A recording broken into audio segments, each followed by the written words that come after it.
Hey everyone, just Mueller again here. Probably just gonna start recording my videos in the morning here in the family room.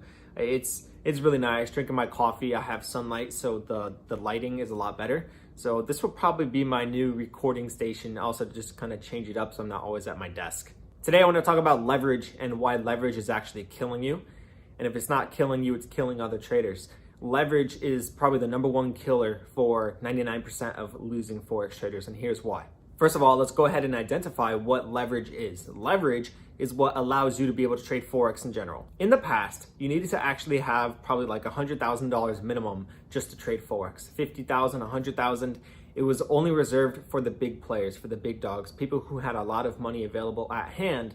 Only those people could trade Forex. Then we had online brokerages started to come about as the internet started to really take off. We had brokerages open up on the internet so you can go ahead and open an account from your phone or from your computer. Now, at that time, you still needed to have a lot of money. But as the years started to go on, they started to introduce something called leverage, meaning that the money you deposit into your account, you are given a certain amount of money on top of that to trade. So as an example, let's talk about the most common leverage here in the United States, which is 50 leverage, meaning for every dollar you put into your account, the broker is going to give you $50. So basically, if you put $1,000 into your account, multiply that by 50, and that's how much money the broker is giving you in order to actually trade on the Forex market. Now, when I say the broker is giving you money, I'm not saying they're actually sending you money. They're not sending you a check in the mail. They're not giving you money in your trading account. What they're actually doing is they're just on the back end. Everything is managed within the back end. If you put $1,000 into your account, you're only going to see $1,000. But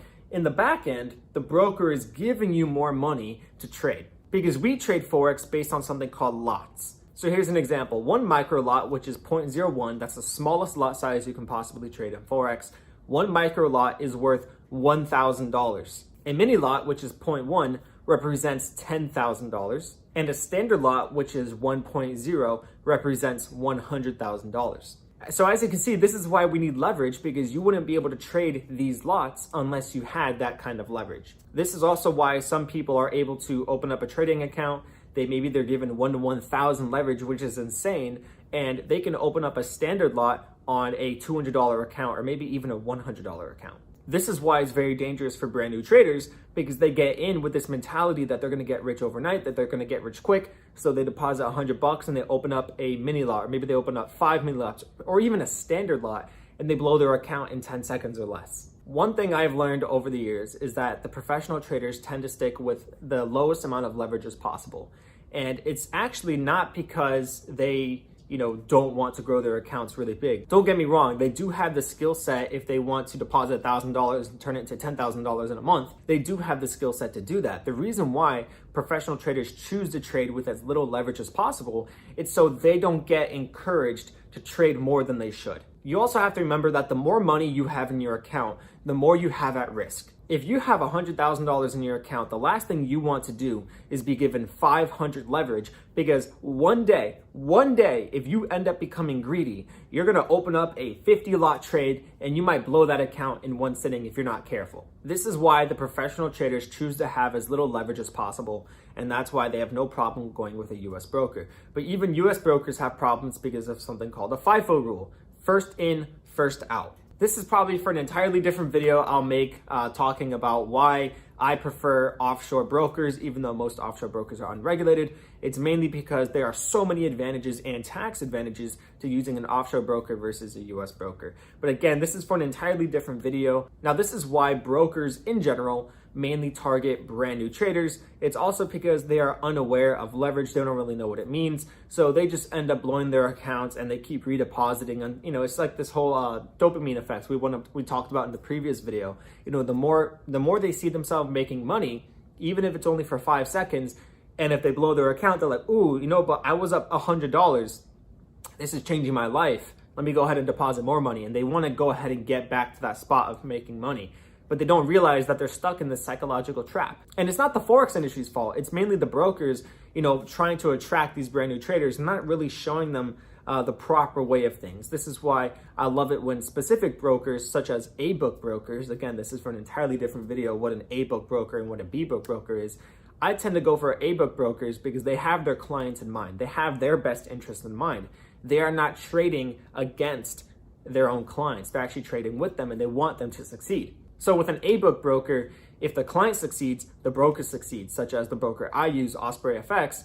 They actually, want to help their clients. They have education. They're pumping out these news articles, and I do believe they're coming out with an educational course as well. I have no idea, but I do believe they might be doing that soon. So to wrap things up, there is nothing wrong with using high leverage. There's nothing wrong with it at all, whether you're a beginner or professional. But it starts to become a problem when you don't know how to properly utilize leverage. I want you to think about it like this. Think about it like a credit card. If a credit card company gives you $10,000 in credit, that's not your money, okay? That's not your money to spend. That is how much the bank, that is how much the credit card company is willing to loan you. It doesn't mean you should spend it right away. You should only be using that credit if there's an emergency. Now, a broker offering you high leverage is a bit different because there's no such thing as an emergency trade. You're not going to trade a 10 lot trade on a $5,000 account because of an emergency. It doesn't work like that. The only time you should use the high leverage is once you've become very highly skilled in your industry and you're willing to lose all the money in your account, because you always have to take that risk. You always have to be aware of the risk that you could lose 100% of the money in your account if you're going to over leverage.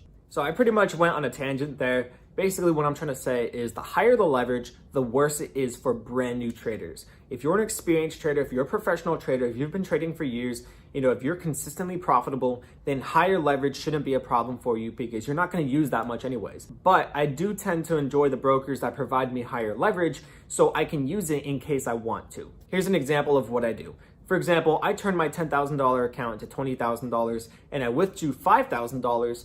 So I put it into a separate trading account and then I grew that $5,000 into $7,000. That's what I call compounding your money. That's truly compounding your profits. I turned my profits from my primary account, I transferred it to a second account, a brand new account, and then I turned that $5,000 into $7,000. So I made money on top of my money that I made from my main account. That is when I do think it's okay to have higher leverage, because that second account I opened, I don't consider it my over leveraging account where I over leverage. I'm still following my proper risk management, but it's with higher lot sizes and smaller stop losses. So really, I'm still following my 1 to 3% risk per trade management strategy, but I'm just taking it up a notch. So that's why I tend to like brokers that provide me with different options of leverage, either 1 to 100, 1 to 500. And so I know that I have breathing room for different types of strategies and risk management strategies. So that's it for this video. I hope that I gave you a good insight towards leverage as to why it's not good for beginners. Beginners shouldn't be trying to over leverage their account.